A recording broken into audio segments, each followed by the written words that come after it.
Pradžia buvo labai gera, paskui matyt vis tiek kažkas davė savo jaudulys ar kas.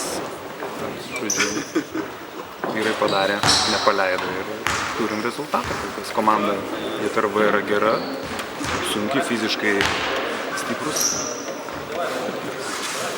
Pagarba varžovui, taip nepasidavė ir kovoja iki galo. Ačiū. Visų pirma, noriu pasveikinti lygą su sezono atidarymu ir bei visas komandas. O rungtynės mums šiandien buvo sunkokas. Pirmą kartą susirinkom. Po pusmečio gal kokio, nieks nesportavė. Varžovai irgi neįspūdingai atrodo, bet mes iš vis šiandien tragiškai atrodo. Trūko keletas žmonių. Tikimės pusę sezono pasportuosim. Pasitreniruosim be žaisdami kitoj sezono pusėje, gal kažkokį rezultatą parodysim. O šiaip viskas neblogai, kaip pirmus rungtynės. Žiūrėsim, judėsim, gal kas nors gausis. Šiaip malonu, salė gera, organizacija gera, teisėjai viskas puiku. Žiūrovas susirinko, kažkiek matau. Visos sąlygos puikios.